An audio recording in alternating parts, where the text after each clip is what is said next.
Olá, você que nos acompanha. Seja bem-vindo e bem-vinda ao Olhar Crítico, um programa de extensão e pesquisa sobre jornalismo e cultura na vida social, feito pelo Centro de Crítica da Mídia e a pós-graduação em comunicação da PUC Minas. Eu sou Hércio Sena e estou acompanhado pela professora e pesquisadora Nara Scabin. Olá, Nara. Olá, Hércio. Olá, Zé. E olá também a quem nos acompanha de casa. E nós também estamos acompanhados pelo professor e pesquisador José Milton Santos. Olá, Zé. Olá, Hércio. Olá, Nara. E olá, nossos telespectadores.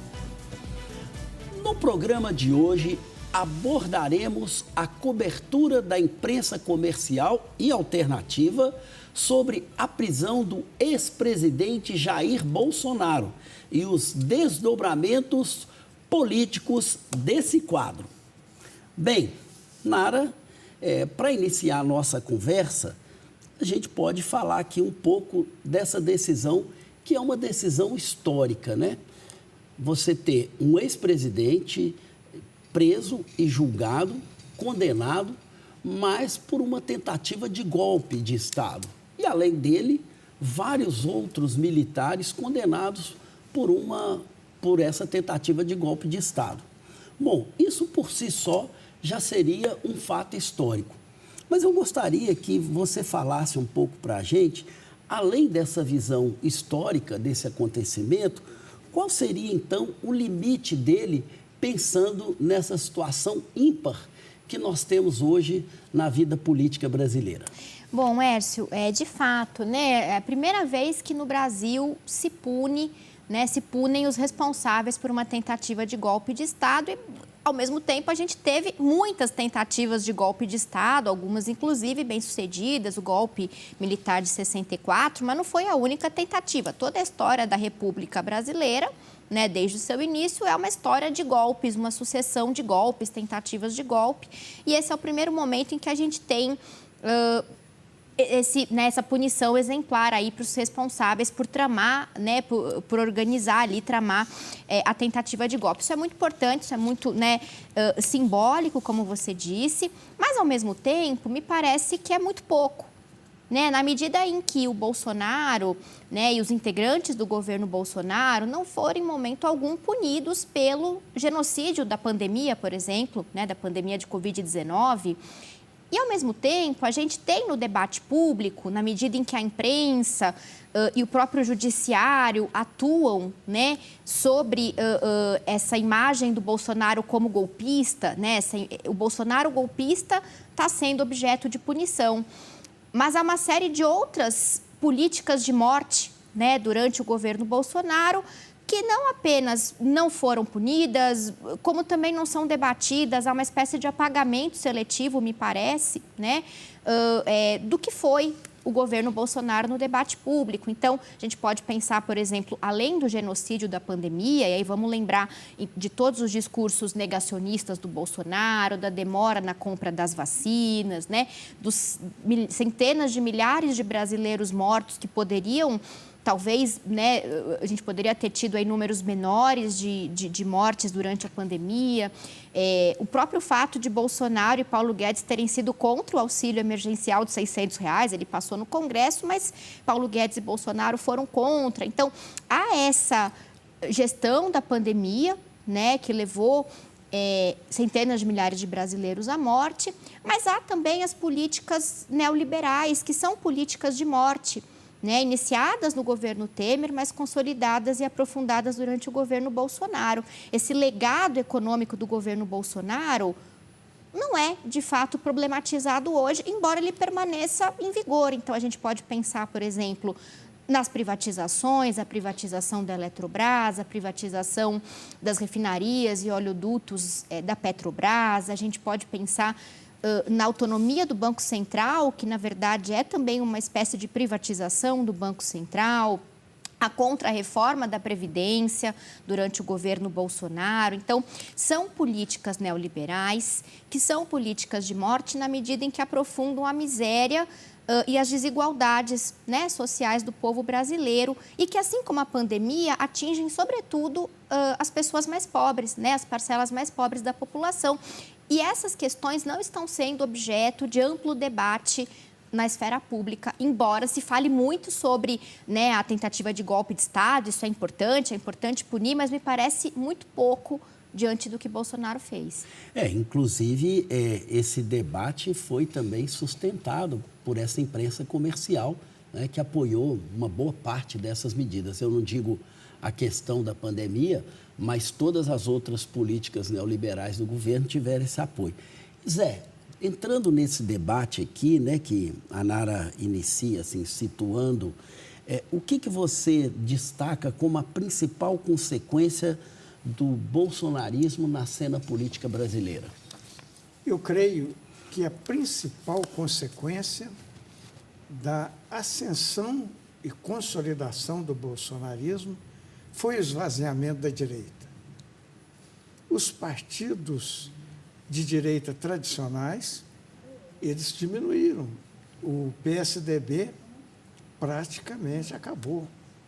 Então, nós temos que essa foi a principal consequência. Agora, qual que foi a causa? A causa foi que o bolsonarismo congregou vários setores da sociedade brasileira que estavam no armário. Setores misóginos, machistas, racistas, encontraram no bolsonarismo um escoedouro para aquilo que vivia nos bastidores, aquilo que vivia escondido. E, com isso, a direita tradicional acabou tendo uma desidratação em nome desse novo momento da política brasileira, que é a ascensão do bolsonarismo. Mas a gente tem agora a pergunta de um estudante, feita para você, o aluno do terceiro período de jornalismo, Felipe Moraes Carvalho. Vamos ver. A minha pergunta agora vai para o José Milton. Eu queria saber se a cobertura da mídia influenciou o posicionamento de diversos atores políticos e se essa cobertura ela polarizou ainda mais o Brasil. Felipe, a mídia sempre tem um papel importante, principalmente na medida em que ela dá visibilidade a esses atores políticos, né? E, com relação à polarização, eu acredito que aí a sua pergunta é muito pertinente, porque, realmente, a grande imprensa comercial aposta na polarização e trabalha pelo esvaziamento da esquerda e da centro-esquerda e, principalmente, do governo Lula. Acaba sendo, né, Nara, e a gente já até conversou sobre isso várias vezes aqui, uma certa falsa polarização, né? Porque quando a gente fala em polarização, nós estamos diante de extremos. Não é o caso se a gente comparar o que faz a extrema-direita e o que é o governo Lula. Isso não lhe parece ser até deseducativo em termos da cobertura midiática? Sem dúvida, Hércio, deseducativo e desonesto, né? Porque quando a imprensa comercial enquadra a disputa política, né, por exemplo, entre o bolsonarismo e o governo Lula, né, ou entre esse campo progressista, né, mas que não é um campo de extrema esquerda, esse é um enquadramento bastante desonesto e bastante oportuno também do ponto de vista dos interesses de classe, né, da imprensa comercial, na medida em que vai cada vez mais excluindo a possibilidade de posições de esquerda mais demarcadas no debate público. Então, a gente vai tendo um debate público, mais ou menos como o que acontece nos Estados Unidos, assim, em que a gente tem posições liberais, mais à direita, menos à direita, mas todas em alguma medida posicionadas mais ou menos no mesmo espectro ideológico, sem de fato um espaço para que um campo de esquerda, né, com pautas de esquerda, no sentido aqui eu estou pensando como de posições anticapitalistas. A gente não tem de fato espaços na cobertura da imprensa comercial, por exemplo, para posições anticapitalistas ou antineoliberais, né, no debate público. Então, acaba que esse confronto acaba sendo aquilo que a imprensa vai colocar como luz, né, dentro do debate político, mas escamoteando o que seria, de fato, uma posição mais extremista à esquerda para se rivalizar com o bolsonarismo à direita. E aí, muito interessante, porque a imprensa comercial, quando diz que há essa polarização, que não há, é uma falsa polarização, não há uma polarização de fato, mas ela diz que há, e aí ela apresenta a solução para esse problema, que é a tal da terceira via, né? Que seriam os candidatos mais moderados, que não são moderados coisa alguma, né? Que seriam os candidatos que não são nem de esquerda nem de direita, mas que, na verdade, são de direita, né? E que a imprensa comercial endossa e legitima nessa chave discursiva de serem supostamente uma terceira via. Então, a gente vê aqui se presta esse discurso da polarização. Né? Ele tem efeitos que são muito assim, prejudiciais ao debate público. Bom, nós vamos retomar esse debate daqui a pouquinho. Vamos para um rápido intervalo e já a gente volta.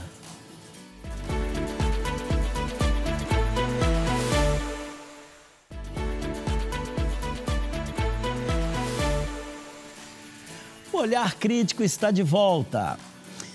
Nara, no primeiro momento, quando a gente iniciou nossa conversa aqui, você fala desse apagamento seletivo do que foi o bolsonarismo no Brasil.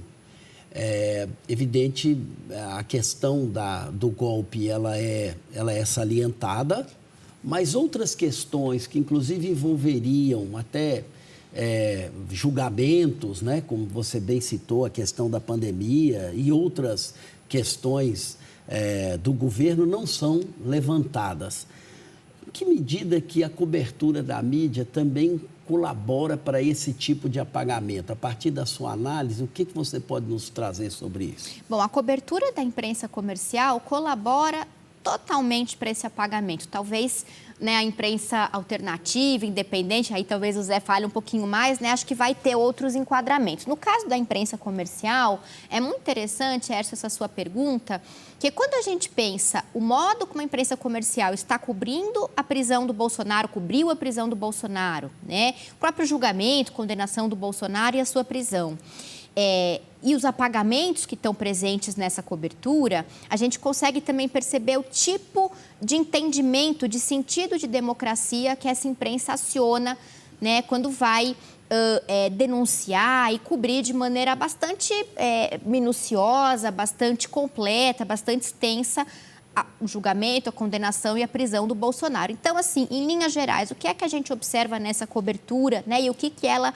nos diz sobre a forma como a imprensa comercial entende a democracia, né? Que democracia é essa que a imprensa comercial defende quando apoia, né, de alguma maneira ali a prisão do Bolsonaro, né? Então, por um lado, a gente tem, como eu disse, uma cobertura que é muito extensa da prisão, né? Notícias, reportagens, textos de opinião, né? Então, artigos e editoriais, e que é uma cobertura que vai, em linhas muito gerais, enquadrar a condenação e a prisão do Bolsonaro como uma vitória da democracia. A gente tem uma série de textos que vão usar essa expressão, por exemplo, um editorial do Estadão, do dia, da verdade, da condenação, não da prisão, né, 11 de setembro, mas que diz exatamente isso, justiça histórica contra o golpismo. Então, vai apontar que é um fato muito importante, a condenação, que é uma vitória da democracia. A gente tem artigos de opinião na Folha. Então, né, um artigo, por exemplo, do Vinícius Torres Freire, que é um comentarista liberal, né, bastante liberal da Folha,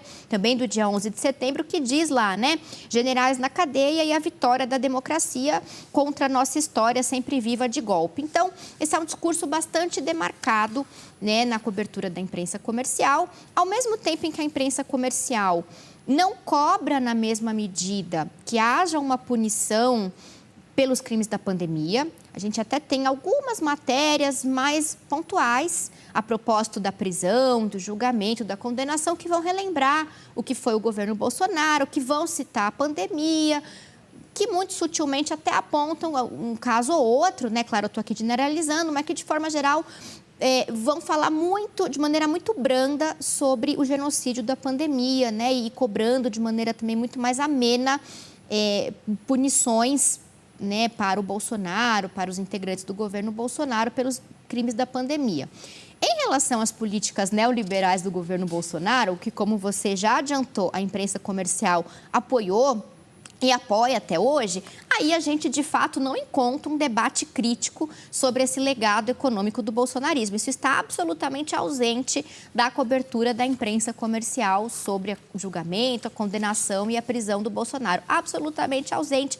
E vale lembrar que o próprio STF, que agora pune o Bolsonaro pela tentativa de golpe de Estado, apoiou, né, muitas dessas medidas, dessas políticas neoliberais do governo Bolsonaro, mesmo muitas delas, eu diria todas elas, ameaçando direitos e garantias fundamentais. Sem dúvida. Então, de maneira geral, Hércio, isso nos mostra que há um sentido de democracia que a imprensa comercial aciona e defende muito ferrenhamente, mas que é um sentido bastante circunscrito de democracia.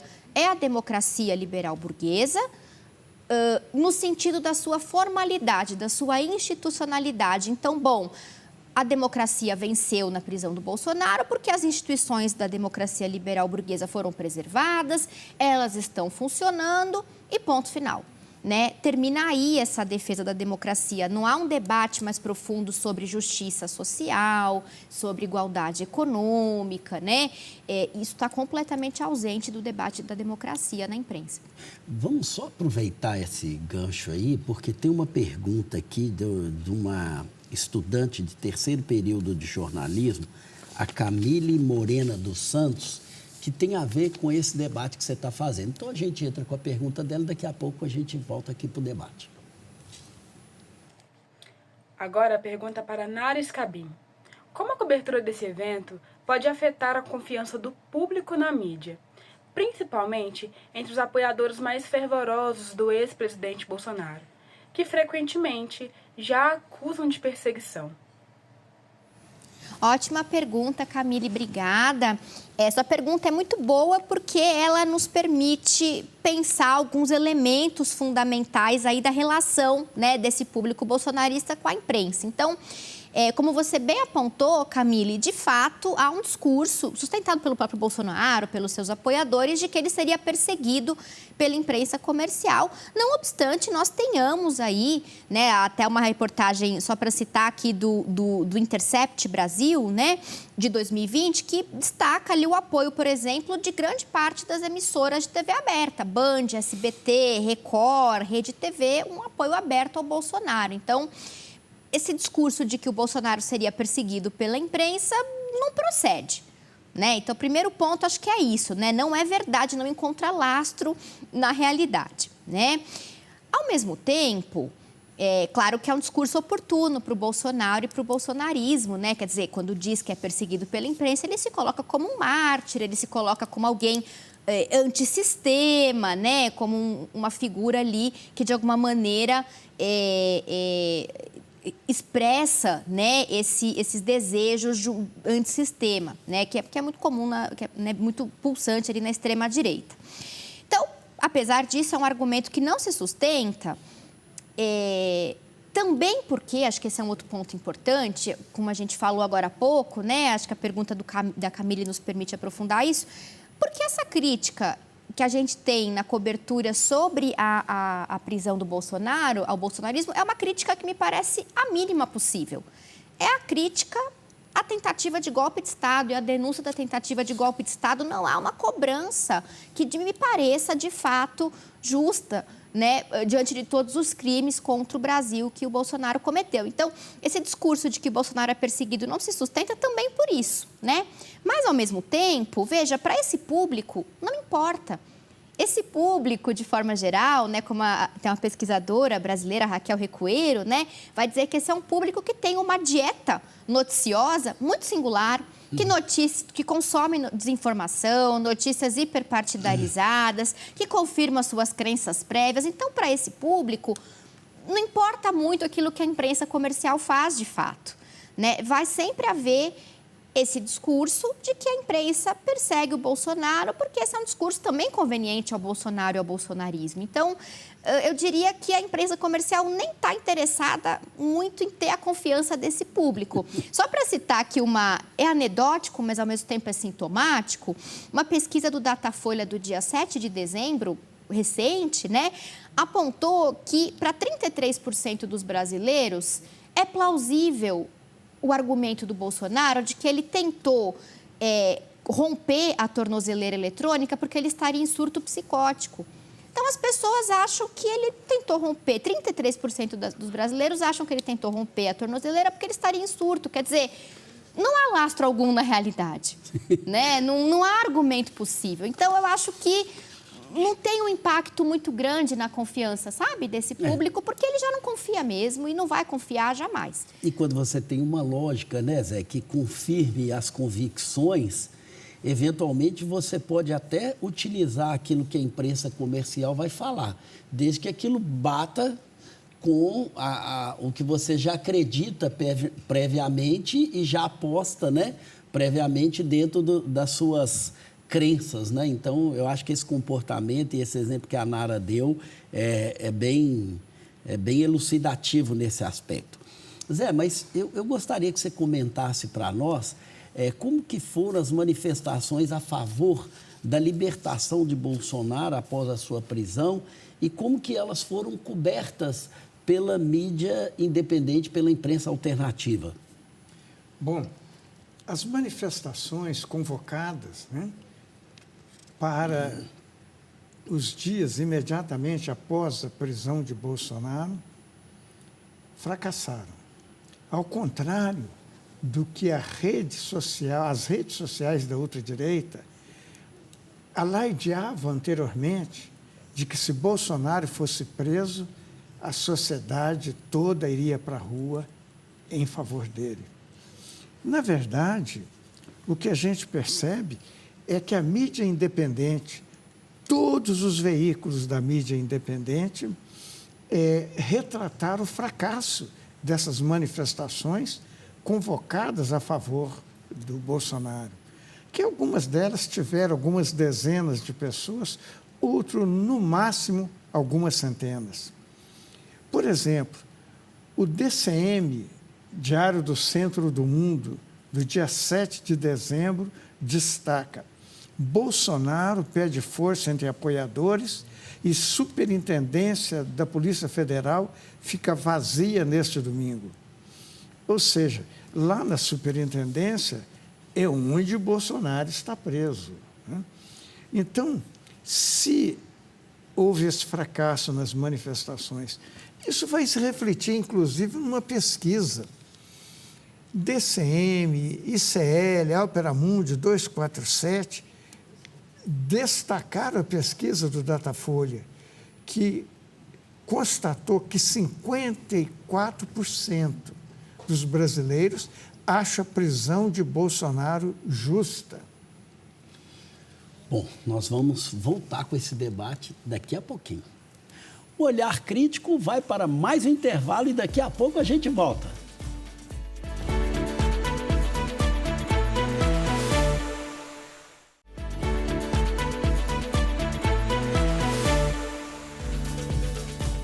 O Olhar Crítico está de volta, falando sobre a prisão do ex-presidente Bolsonaro e os desdobramentos políticos dessa situação na cobertura da mídia brasileira. Zé, e eu gostaria então de retomar o diálogo aqui com você, que você trouxesse para nós como foi que a mídia alternativa repercutiu os desdobramentos políticos em relação à prisão do Bolsonaro, considerando principalmente o cenário das eleições presidenciais e gerais de 2026. O principal desdobramento recente da prisão do Bolsonaro foi que na primeira semana de dezembro, o seu filho Flávio declarou que ele era o escolhido pelo Jair Bolsonaro para ser o candidato nas eleições de 2026. Então, nós vemos aí, né, que isso provocou um certo descontentamento nos partidos do chamado Centrão, que não ficaram nada satisfeitos com essa precipitação da indicação do Jair Bolsonaro. E logo que foi indicado, Flávio Bolsonaro disse que ia abrir negociação e que ele retiraria sua pré-candidatura à presidência se o pai dele fosse iniciado e pudesse ser candidato no ano que vem à presidência. Agora, interessante é que o Flávio Bolsonaro é o mais rejeitado da família, como aponta a pesquisa Datafolha. Aí nós temos o seguinte, quer dizer, o quadro está incerto. Num primeiro momento, nós vemos que Tarcísio de Freitas ficou em silêncio, até que depois ele deu assim, um apoio muito leve, muito brando à candidatura do Flávio Bolsonaro, né? Aqui nós vamos ver o seguinte,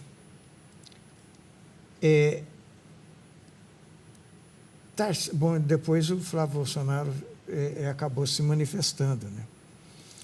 Escolhido, nisso aqui nós já vimos, né, o problema da rejeição do Flávio Bolsonaro, e no dia 6/12, o 247 noticiou, Flávio disse que Tarcísio aceita sua candidatura e busca acalmar mercados.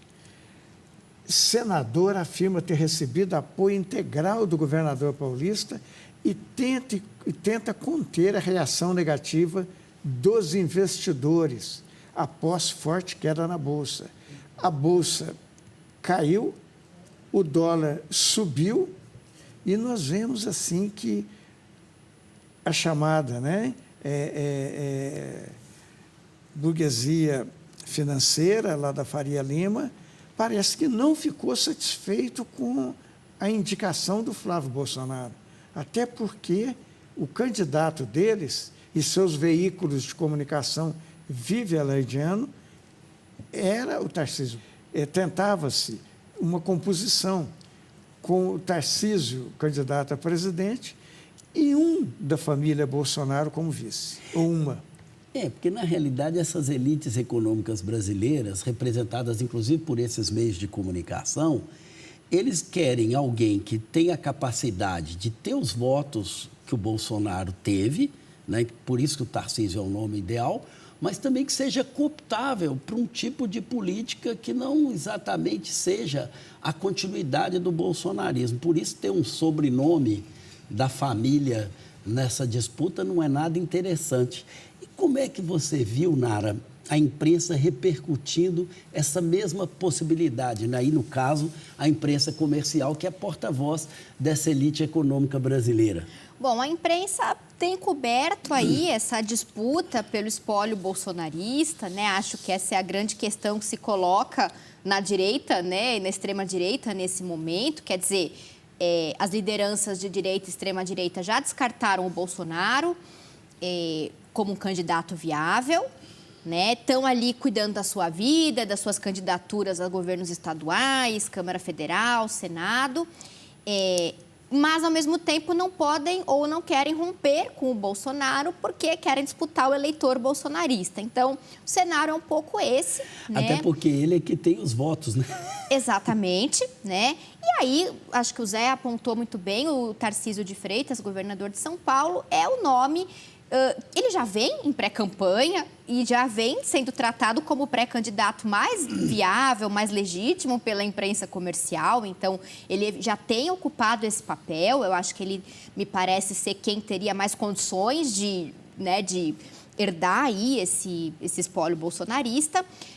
A Michelle também vem despontando, ganhando força, me parece ter ali uma questão entre ela e o Flávio Bolsonaro, né? Então, a Michelle, inclusive, conseguiu desarticular, né, o acordo que seria feito no Ceará, né, com o Ciro Gomes, que era de interesse para o Bolsonaro e para os filhos, até como forma de conquistar mais vagas no Senado, né, que é um interesse para eles, para talvez conseguir pressionar o STF por uma revisão da pena. Então, a Michelle tem despontado, tem se fortalecido, talvez ela pudesse ser esse nome, como o Zé apontou, para compor uma chapa com o Tarcísio. E aí vem o anúncio da candidatura do Flávio, que, ao mesmo tempo, me parece, né, como o Zé aponta, que é uma tentativa do Bolsonaro e do Flávio de instrumentalizar esse capital político que ele ainda tem para pressionar pela anistia, né? Talvez isso seja o que está em jogo. A imprensa comercial, eu diria que ela enquadra com bastante ressalva, né, o anúncio da candidatura do Flávio Bolsonaro, né? Para essa imprensa seria mais interessante o Tarcísio, que é uma figura de extrema-direita como o Bolsonaro, mas, de alguma forma, é um Bolsonaro de banho tomado e barba feita, assim, né? Mais bem comportado, mais apto a sentar na mesa com os investidores, com os operadores do mercado e discutir, né? Então, eu diria que há 3 eixos principais nessas ressalvas que a imprensa comercial faz, a candidatura do Flávio, né? A primeira é o destaque dado à cobertura do Centrão, que é tratado aí como uma espécie de fiel da balança, né, pela imprensa comercial. E a imprensa tem destacado que o Centrão evita embarcar, estaria evitando embarcar na candidatura do Flávio Bolsonaro, que seria um anúncio um pouco precoce e tal.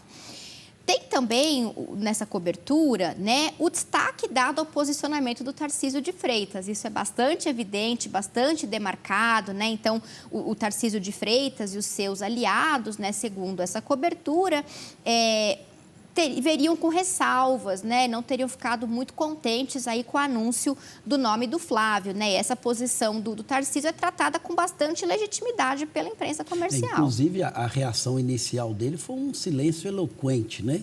E só depois que ele deu uma declaração, mas mesmo assim muito tímida em relação... Ninguém se empolgou muito, a verdade é essa, na direita, na extrema-direita, no centrão, que é o direitão, como o Zé sempre fala, né?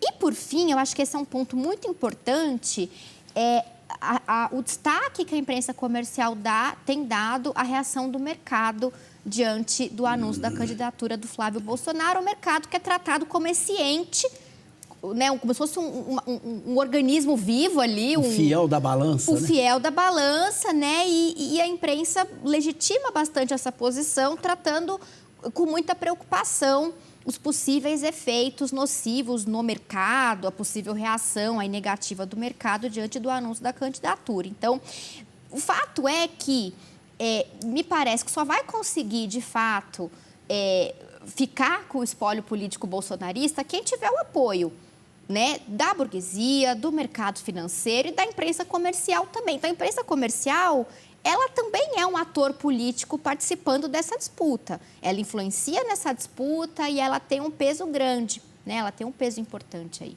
Agora, é curioso como apareceu, assim, praticamente na imprensa comercial e até na alternativa, né, Zé? Essa frase do Bolsonaro, né, do Flávio Bolsonaro, a minha candidatura está colocada, eu posso retirar, mas tem um preço. É estranho, né, você colocar assim que está precificando uma atitude política e ninguém questiona isso como, inclusive, fosse uma coisa assim, muito estranha no debate político. Que preço é esse? Alguém está colocando uma chantagem na mesa ou um valor para se fazer uma negociação política? E onde ficam os interesses do Brasil, né? E onde ficam os interesses públicos nessa disputa? Ninguém questiona? É uma fala miliciana, assim, de alguma maneira, né? O que, inclusive, combina muito bem com o Flávio. Então, de fato, assim, é uma frase que choca, né? Que não combina e que ela é colocada de um jeito muito explícito, né? Nesse quase momento. Tosco, né, Nara? Eu acho, né? Assim, tá até um pouco fora do que seria uma retórica esperada nesse cenário eleitoral, né? Destoa. Então, acho que isso também, de alguma maneira, talvez possa explicar um pouco esse descontentamento, essa ressalva. Mas é isso, eu acho que é instrumentalizar o capital político que o Bolsonaro ainda tem pela anistia, para pressionar pela anistia. Bom, nós vamos retomar esse debate daqui a pouco. O Olhar Crítico vai para mais um intervalo e já já a gente volta.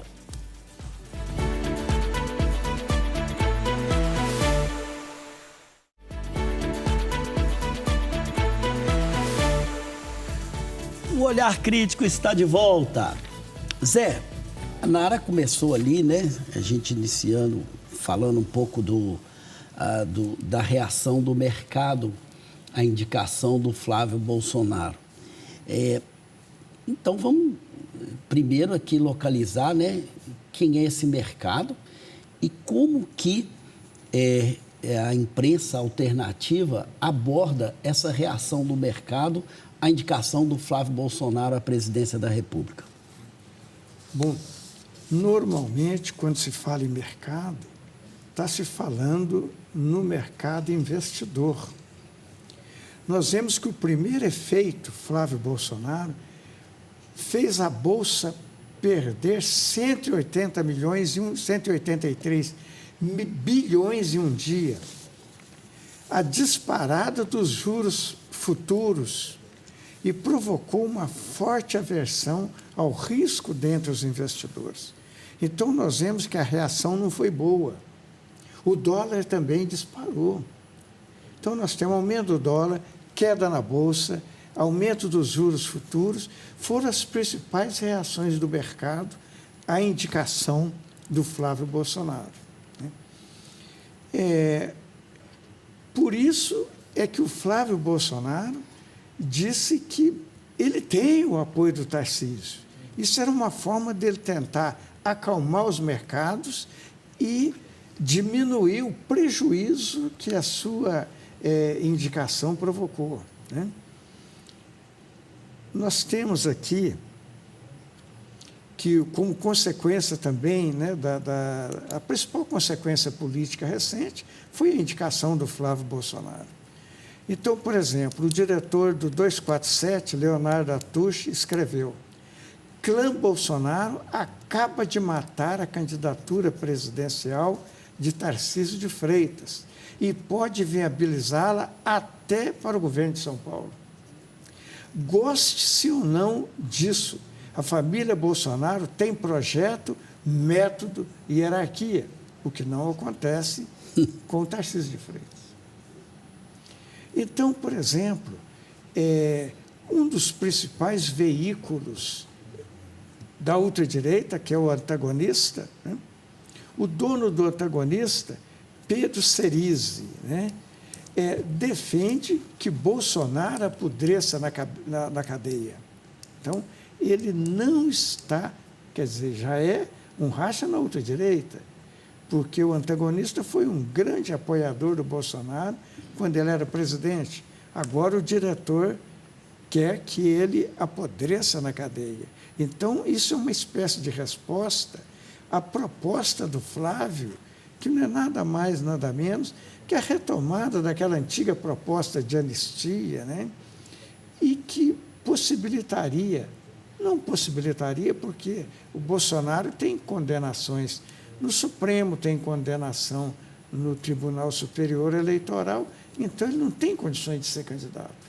Mas, de qualquer forma, uma voz da ultradireita, no caso do Antagonista, não quer que haja essa anistia e deseja que o Bolsonaro apodreça na cadeia.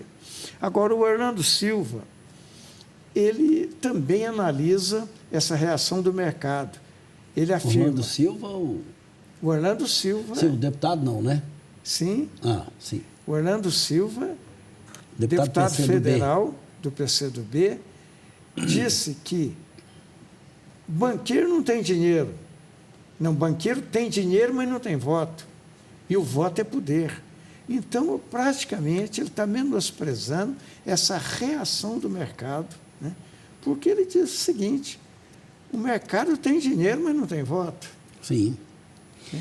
E, na realidade, a gente vê, então, o Bolsonaro, que é quem tem realmente esse capital político, que realmente tem esse voto, que se sentiu, de uma certa forma, desprestigiado ou mesmo largado num segundo plano, né?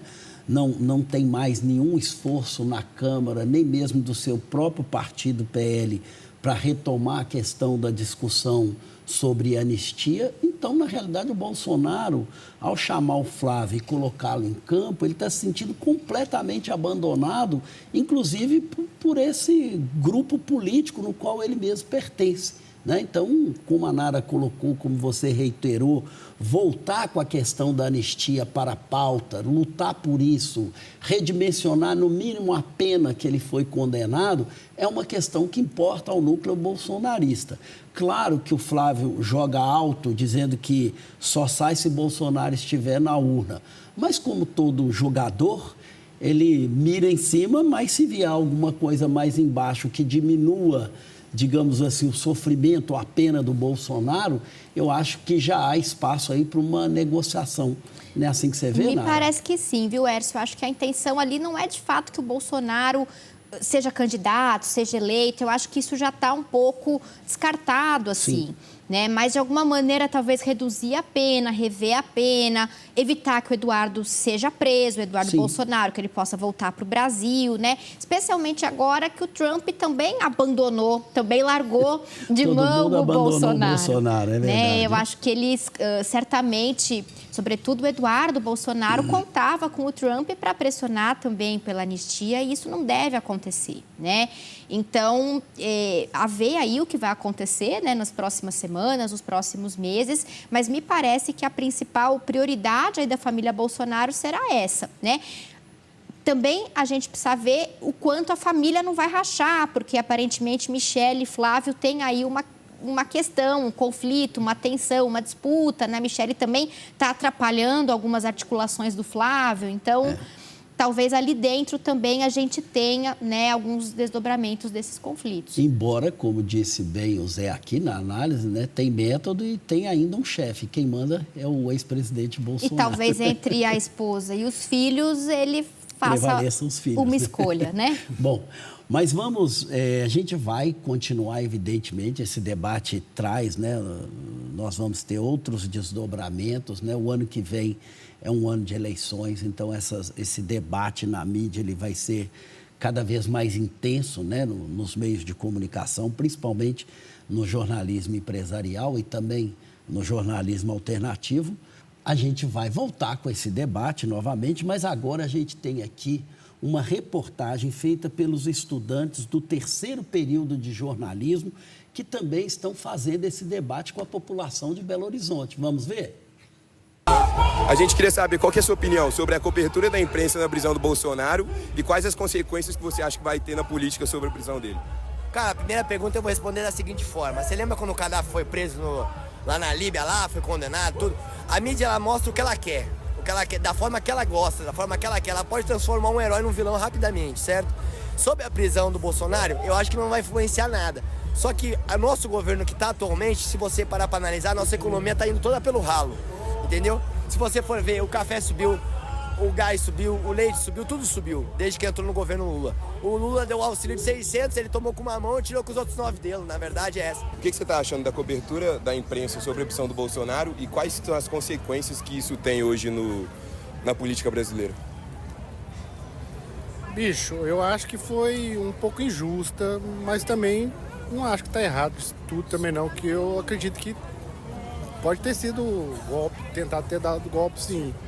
Só que eu acho que foi muita a pena dele. Acho que deveria só não ser eleito, Sim. Não poderia ser candidato de novo. Acho que é isso. E qual que você acha que é a consequência disso na política brasileira? O que isso vai influenciar nos próximos anos, a prisão Acho dele? que vai aparecer outros camaradas aí para assumir o comando aí e tal. Eu acho que ele já era. Eu achei a cobertura válida, achei a cobertura correta. E eu acho que a outra pergunta é o que eu acho? Qual que vai ser o desdobramento da prisão dele no futuro da política?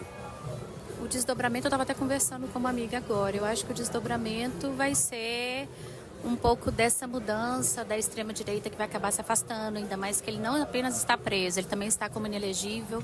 Então, eu acho que a extrema-direita perde um pouco de força, o que eu acho importante nesse processo da prisão dele, porque reverbera muito no sentido de que você não pode simplesmente cometer um crime e ficar ileso. Então, eu entendo que esse processo de prisão dele demonstra que ainda existe uma possibilidade de justiça, de pagar pelo erro que foi cometido. Eu acho que é um bom exemplo para outras pessoas que estão por aí, que ainda precisam pagar pelos crimes, vários dos outros crimes cometidos.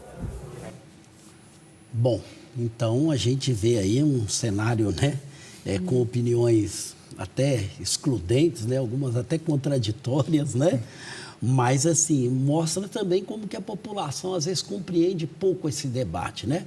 Uma palavra final sobre isso para a gente poder ir para a nossa dica cultural. Acho interessante observar, isso é bacana na reportagem, a diferença de gênero ali, né? Os dois entrevistados homens têm posições mais favoráveis ao Bolsonaro, ou pelo menos menos críticas, menos dúvida, né? Um pouco mais de dúvida, e a entrevistada, que é uma mulher, tem uma posição mais crítica e mais, assim, clara, mas, né, assim, sobre o que foi a tentativa de golpe. Isso me parece que está muito ligado à própria divisão da população, em que o Bolsonaro tem mais apoio entre homens do que entre mulheres. Então, é curioso ver como isso se traduz aí, né, na matéria. Zé?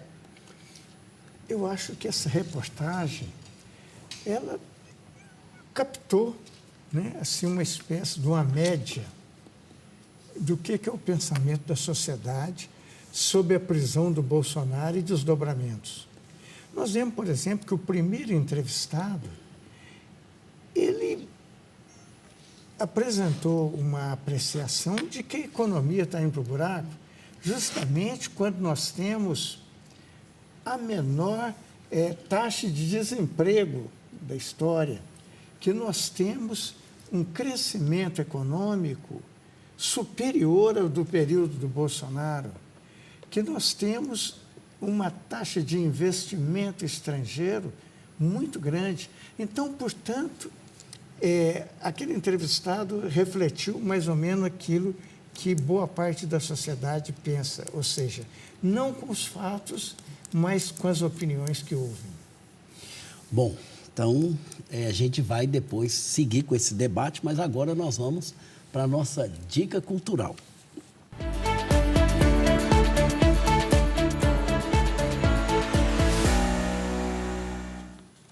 Bom, e eu vou brevemente falar aqui da minha dica de hoje, que é o livro Hilda Furacão. Eu me devia a leitura desse livro, porque eu sempre fui como um leitor do Roberto Drummond, mesmo sendo um cruzeirense apaixonado, Roberto Drummond, um torcedor do Atlético, mas a crônica esportiva dele era uma crônica de alto nível, né? E ele, inclusive, era um cara que assim, eu gostava muito e cultivava a leitura dessas crônicas. Mas o grande romance da vida dele é Hilda Furacão. E acho que é um livro interessante também para a gente falar de Belo Horizonte, conhecer Belo Horizonte, os personagens como Antônio Luciano, né? E até outros do jornalismo, como Zé Maria Rabelo, né? Frei Beto, todas são figuras que fazem parte aí também dessa ficção. Fica aí minha indicação, Hilda Furacão, para leitura, né? Nara? Bom, eu trouxe aí em sintonia com o tema, né, do programa de hoje, a indicação do documentário Fim de Bolsonaro, como a democracia brasileira venceu o golpe, que foi, né, uma produção do ICL Notícias, né?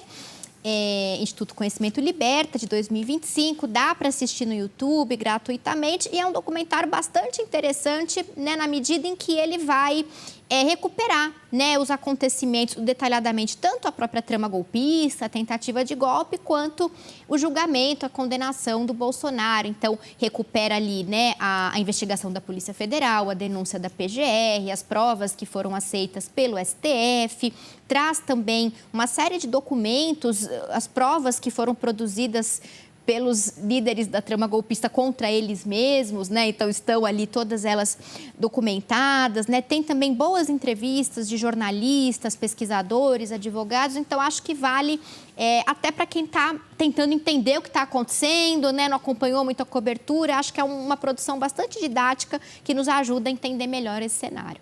Bacana, Nara. Zé, sua indicação? A minha indicação é o livro O Processo Civilizatório, do Darcy Ribeiro.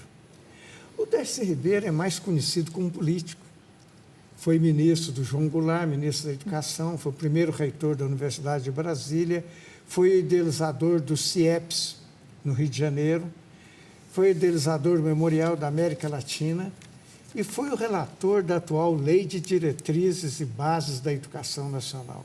Entretanto, ele foi também um grande intelectual, antropólogo, fez pesquisa empírica no meio dos índios de 44 a 54 e publicou no início da década de 70 o livro Processo Civilizatório, onde ele critica muitos dos estudos antropológicos que são apenas estudos de caso, que ficam apenas no nível micro, e ele tenta fazer uma análise antropológica de todo o processo civilizatório, partindo das revoluções tecnológicas e das mudanças socioculturais a elas associadas.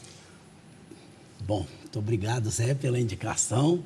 E a gente vai encerrar agora o nosso programa. Quero agradecer muito, Nara, a sua presença, a sua participação, sua pesquisa. Foi um prazer tê-la aqui conosco mais uma vez. Eu que agradeço, Hércio, agradeço também o Zé pela oportunidade de dialogar, de dividir aqui essa bancada com vocês e agradeço também a quem acompanha o Olhar Crítico de Casa.